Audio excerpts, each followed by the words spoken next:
Hallelujah. हाँ जी, सब खुश हैं? क्यों खुश हैं? हालेलुया।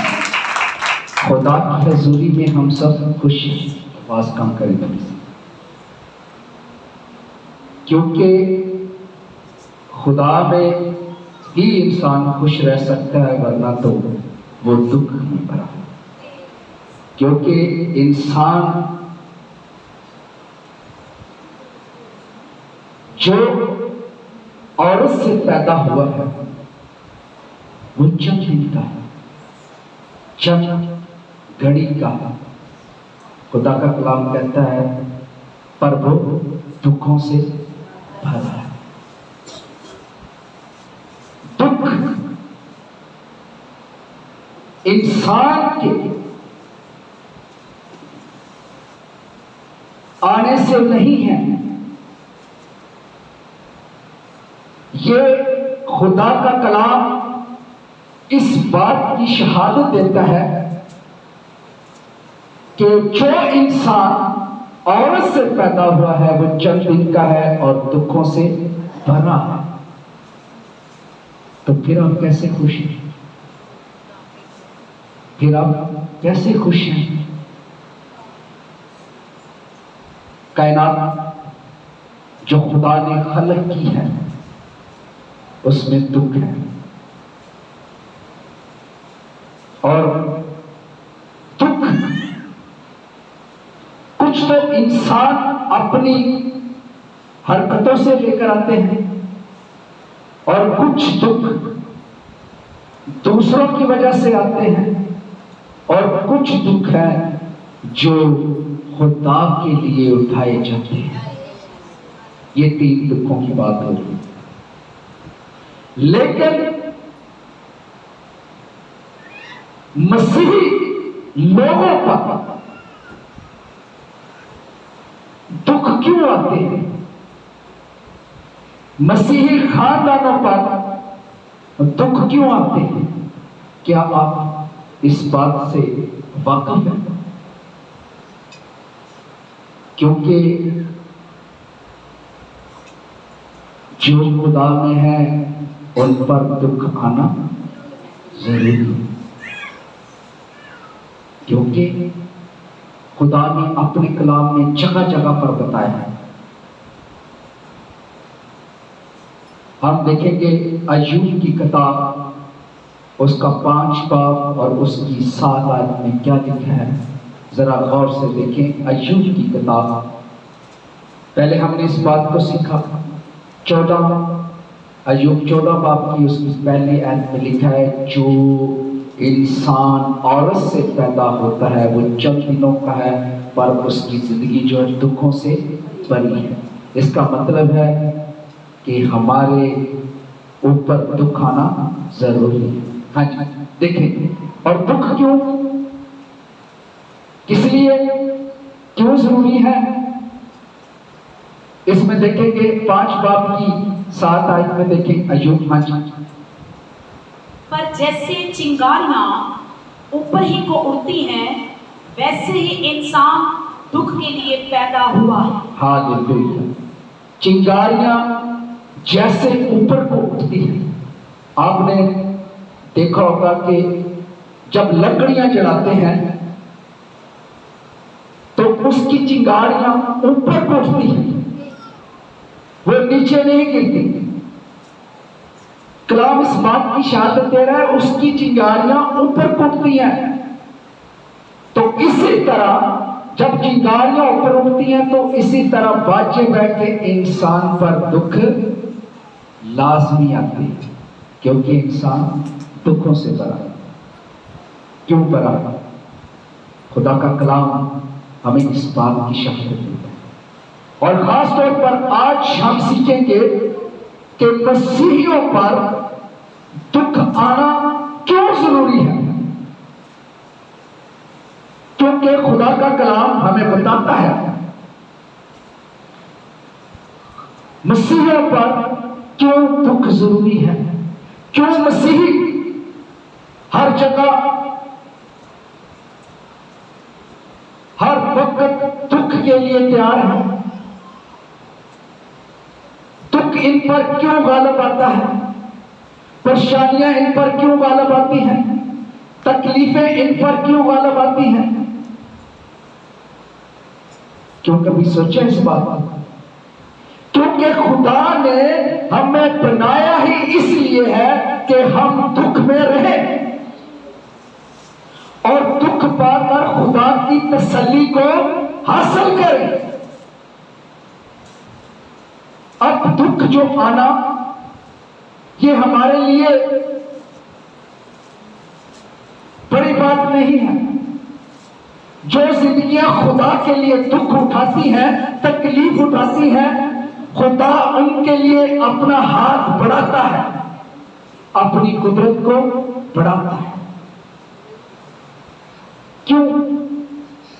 क्यों दुख आते हैं? क्यों लोग क्रिश्चियनों को दुख देते हैं? चर्चेस को जलाया जाता है, मारा जाता है, इसलिए कि इब्लीस नहीं चाहता कि ये जो मसीह के लोग हैं जिनसे मैं नफरत करता हूं, मुझसे डरते रहे और ये बचे, क्योंकि इब्लीस को डर रहता है, हर वक्त खौफ रहता है। इब्लीस ढूंढता है, वो खौफ रहता है कि ये तो मसीह के लोग हैं, ये तो खुदा के चुने हुए लोग हैं, इसलिए हम पर दुख आना जरूरी है। अपने आप को सेफ ना समझे, अपने आप को अलहदा ना समझे। दुख से आप अलहदा नहीं है, तकलीफ से आप अलहदा नहीं है, क्योंकि खुदा का कलाम कहता है कि जिस तरह चिंगारियां ऊपर उठती हैं, इसी तरह बाजा के इंसान पर दुख आएंगे, मुसीबतें आएंगी और हमें बर्दाश्त करना है, इन दुखों को सहना, हारना नहीं है, हारना नहीं है। दुख का आना जरूरी है, क्योंकि खुदा की कुदरत, खुदा की अहमियत को, खुदा की तमाम बख्शिश को, खुदा के तमाम जलाल को मसीही जानते हैं और इब्लीस नहीं जानता, इसलिए वो हमें दुख देता है। हालेलुया। हम पर दुख जरूरी है, तो क्यों फिर हम खुश हैं? खुश हैं, खुश, क्योंकि दुख के बाद खुशी है और खुशी के बाद जिंदगी है और जिंदगी अबदी जिंदगी। हालेलुया। हम देखेंगे खुदा के कलाम में से, देखेंगे पहला पतरस और उसका 4 बाब और उसकी 12 से 13 आयत पर लिखेंगे। पहला पतरस उसका 4 बाब और उसकी 12 से 13 आयत लिखेंगे। हाँ जी, पढ़ें। पहला पतरस।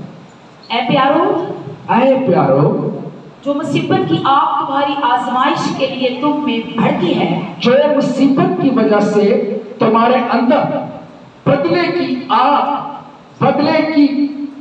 बदला लेने की जो रूह तुम में बढ़ती है, ये समझकर उससे ताज्जुब ना करो, उस पर ताज्जुब ना करो।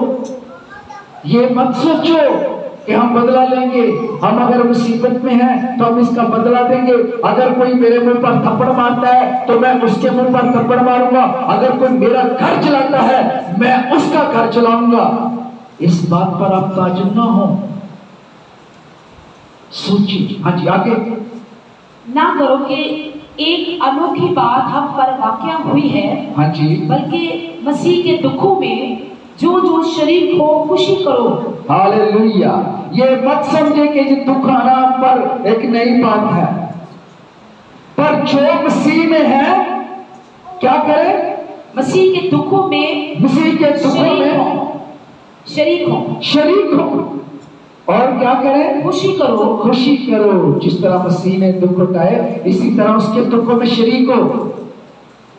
ये एक बुनियाद है खुदा के कलाम के आगे बढ़ने की, दुख सहने की।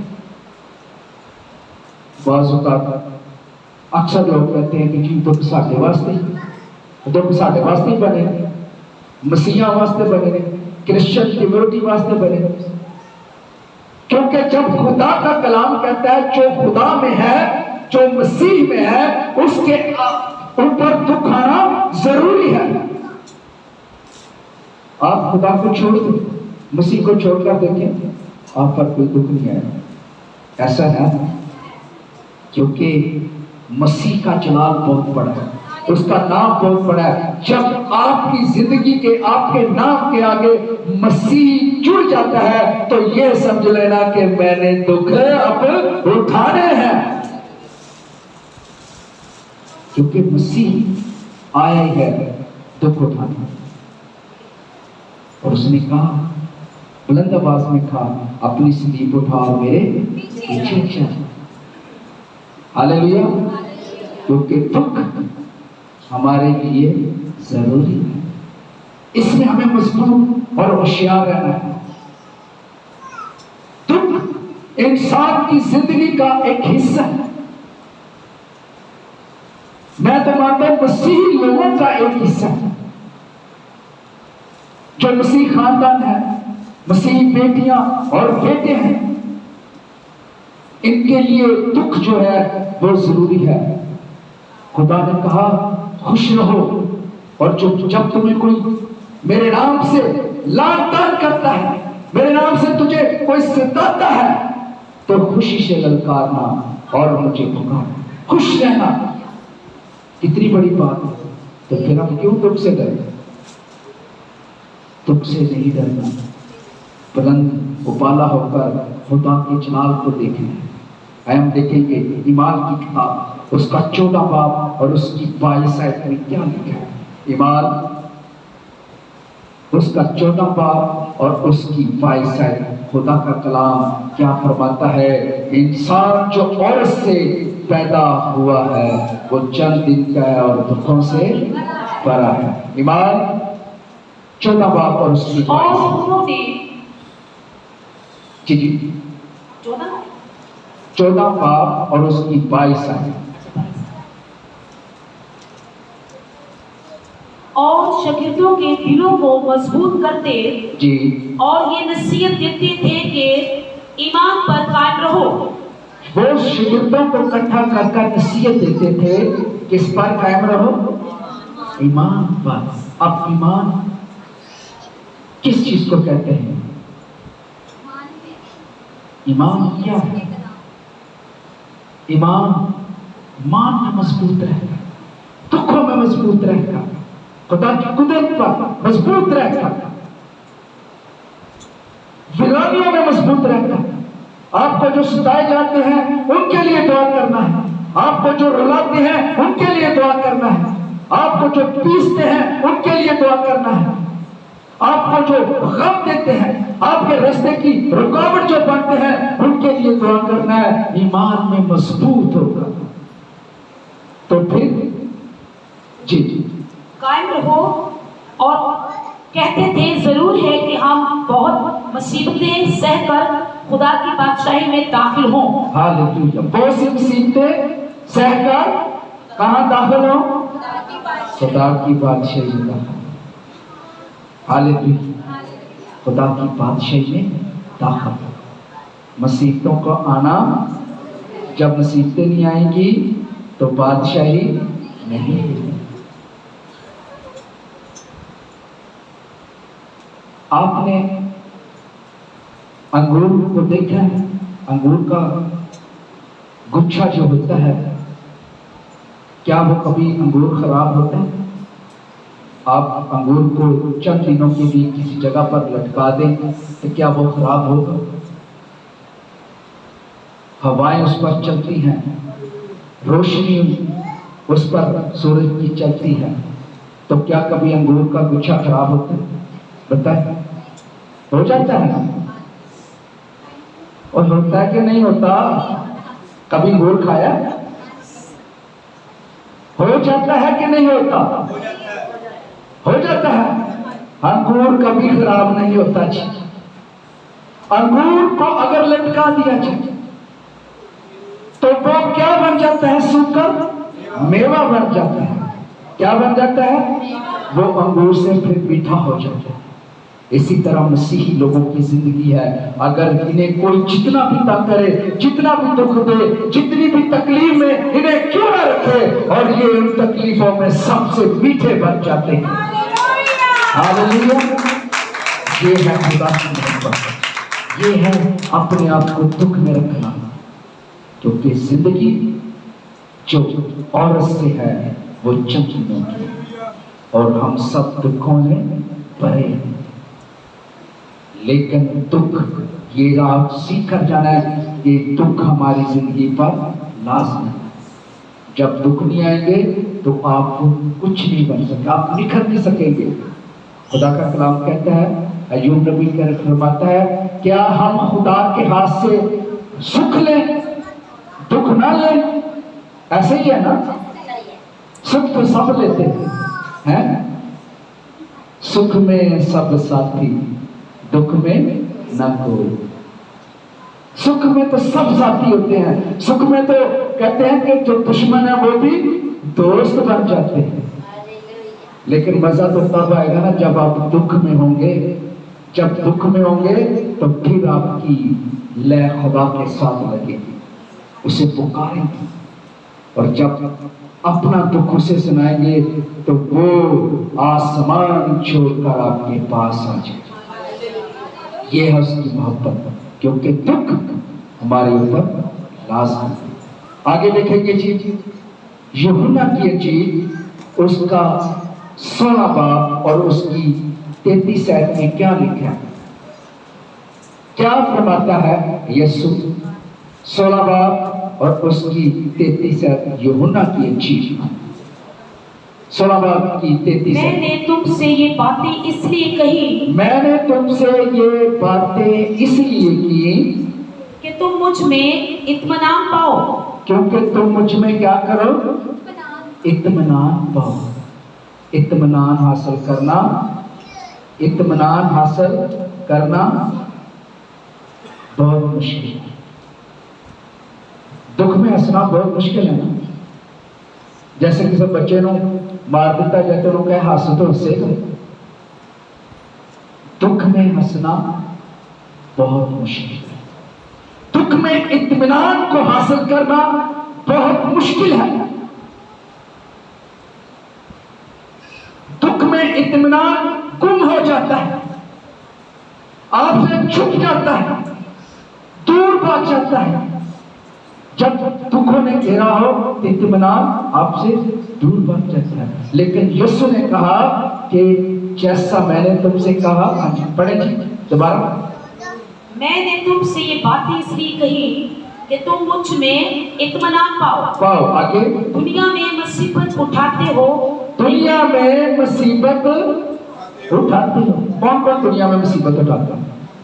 वो सारे उठाते हैं। ऐसी मुसीबत उठाते हैं ना, मुसीबतें सब उठाते हैं। कोई खुश नहीं होगा, खुश कोई नहीं होगा। और जो खुदा में है, जो यीशु में है, उसके लहू में है, अगर वो मुसीबतें उठाते हैं तो वो खुश है। हाँ जी, आगे। उठाते हो लेकिन खातिर जमा रखो, मैं दुनिया पर गालिब आया हूँ। क्या रखो? खातिर जमा रखो, बर्दाश्त करो। हर वक्त ऐना कहते रहो, है दुख, है दुख, है दुख। खातिर जमा रखो। ये दुख आना जरूरी है, इसके लिए मजबूत खड़े रहो, मुकाबला करो, खातिर जमा रखो कि जिस तरह मैं दुनिया पर के आया हूं, गालिब आया हूं। आगे जी, आखिरी आयत। हाँ जी, जिस तरह मैं दुनिया पर गालिब आया हूँ, हाँ जी, तुम भी आओ। हाँ जी, आगे थोड़े से पढ़े। आगे तो नहीं है। हाँ जी, जिस तरह मैं दुनिया पर गालिब आया हूं, तुम भी आओ गालिब। हालेलुया। तुम भी दुखों पर क्या आओ? गालिब। जिस तरह मैं दुनिया पर, यीशु ने दुख उठाए, यीशु ने दुख उठाए। क्या वो गुनहगार था? उसने दुख उठाया, उसको बेइज्जत किया गया, जलील किया गया, कोड़े मारे गए। किस लिए? क्योंकि हम खुश रहे। क्या रहे? खुश रहे। जब आप दुखों पर गालिब आएंगे, दुखों पर क्या करेंगे? गालिब आएंगे, तो फिर क्या करेंगे? खुशी पाने में क्या करेंगे? और जिंदगी तो है, फिर क्या करोगे? नचाएंगे। गालिब आकर जब आप दुखों पर गालिब आएंगे और खुदा भी, यीशु भी गालिब आया, तो फिर क्या करेगा खुदा? आपको दाहिने हाथ बढ़ाकर कौमों का फैसले के लिए तैयार करेगा। ये करेगा खुदा। नचो थे तुसी दुखों च नचो। अगर तुहानू कोई बेइज्जत करता तो उन्हें नच के दिखाओ, खुशी से ललकारो।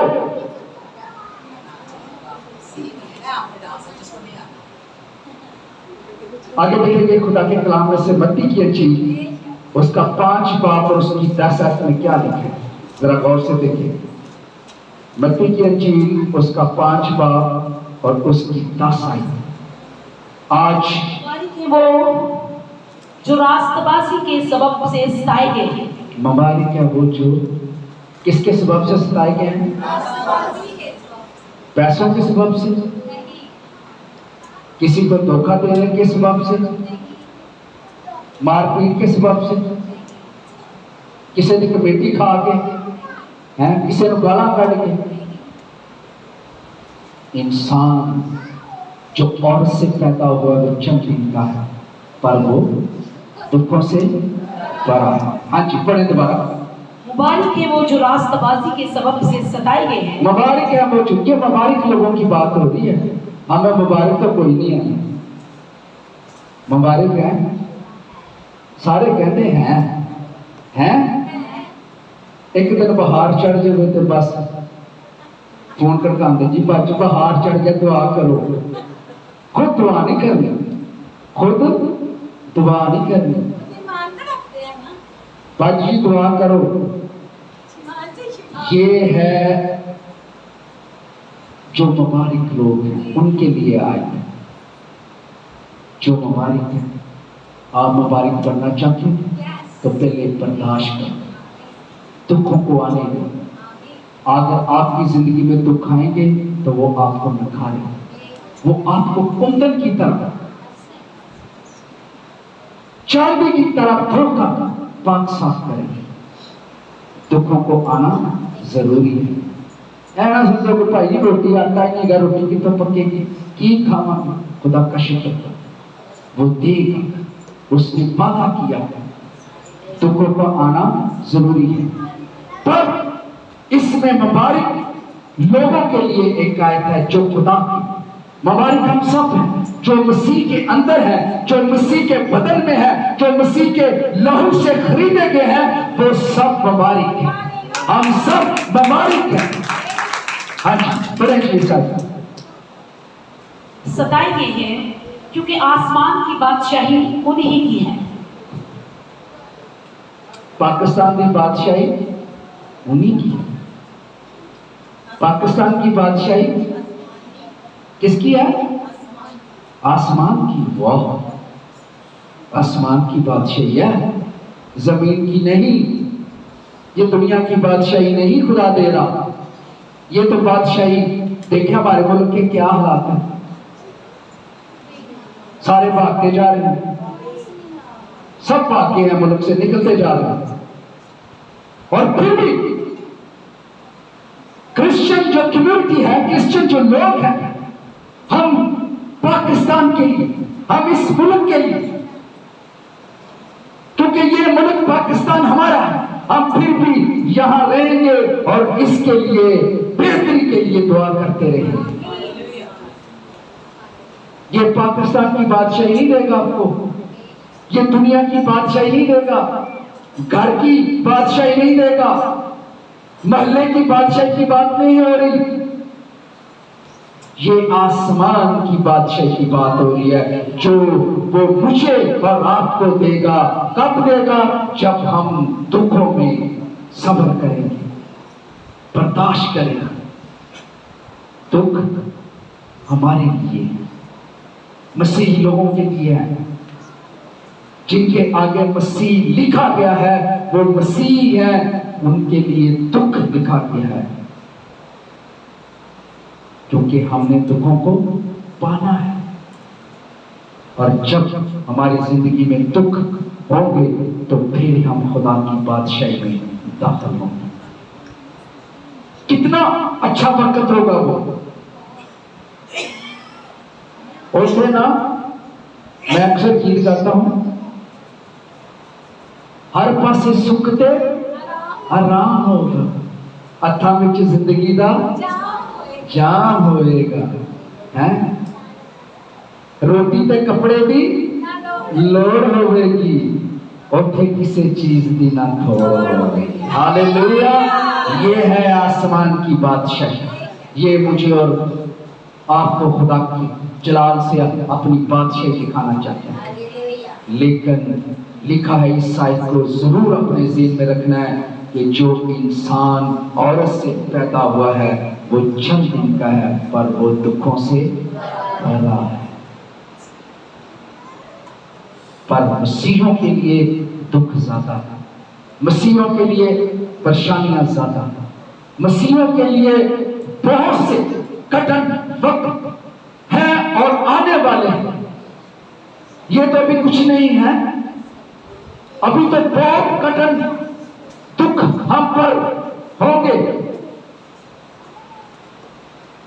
अभी तो कुछ नहीं हमने देखा, लेकिन आखिरी आयत कहती है, मत्ती की इंजील उसका 5 बाब और उसकी 10 आयत में लिखा है कि मैं तुझे आसमान की बादशाही का वारिस बनाऊंगा। मल्ले की बादशाही नहीं सानू चाहिए, सानू आसमान की बादशाही चाहिए। अगर आप गरीब हैं तो खुदा से दुआ करें, अगर आप अमीर हैं तो फिर भी खुदा से दुआ करें,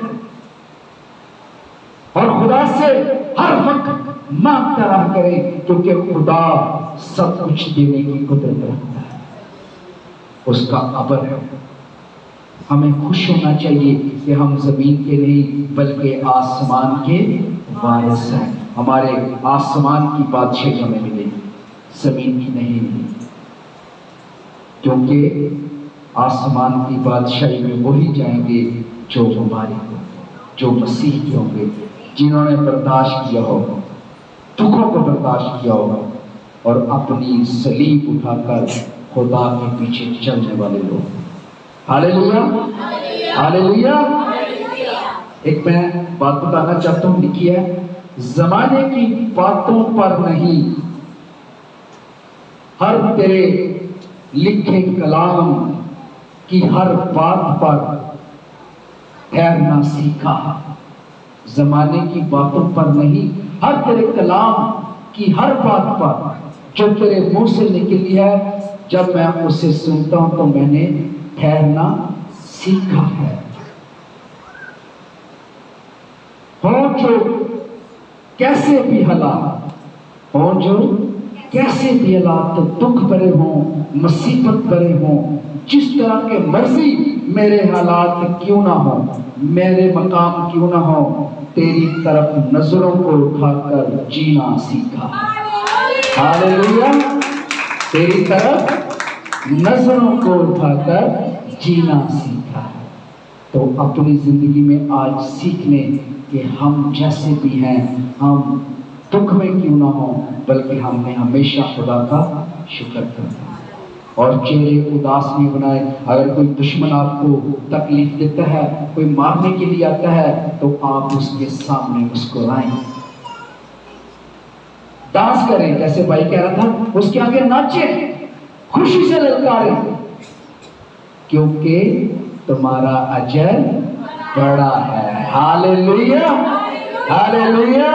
ये लोग नहीं जानते, जो सताते हैं, ये दुख देते हैं, ये नहीं जानते, इनको पता ही नहीं कि हमारी अहमियत क्या है, हमारी कदर क्या है, हम शाही खानदानों का फिरका है और आसमान की बादशाही मेरे और आपके लिए है। हम फरिश्तों के साथ मिलकर कौमों का फैसला करने के लिए हैं कि जब वो आएगा तो मुझे बादलों में उड़ाकर अपने साथ ले जाए। हालेलुया। तो हम तैयार हैं बादलों पर जाने के लिए। हालेलुया। सब तैयार हैं। तो हम अपनी आंखों को बंद करें, दुआ करें कि खुदा आज इस कलाम के एवज हमें दुखों से, अपनी कुदरत से भरे और दुखों में हमें मजबूत करे, ताकि खुदावंद जो इस वक्त जिंदगियां तेरे आगे झुकी हैं वो तेरे जलाल में बढ़े। तू जानता है कि हम क्या है, तू हमें खड़ा करता है और इनके लिए खुदावंद, इन जिंदगियों के लिए खुदावंद, जो लोग हमें देख रहे हैं, पूरी दुनिया में देख रहे हैं, हमारे चैनल को देख रहे हैं, उनके लिए भी खुदा ने इनकी निगहबानी और हिफाजत कर, इनका मुहाफिज पर, ताकि ये भी दुखों में तेरे ही नाम को इज्जत दें और कभी ना डरें और हमेशा अपनी जबान पर यही कहें कि हमारा जिंदा खुदा हमारे साथ है, वो हमें कभी नहीं छोड़ेगा। ये सब कुछ तेरे पाक अजीम और कुदरत वाले नाम से मांगते हैं। आमीन।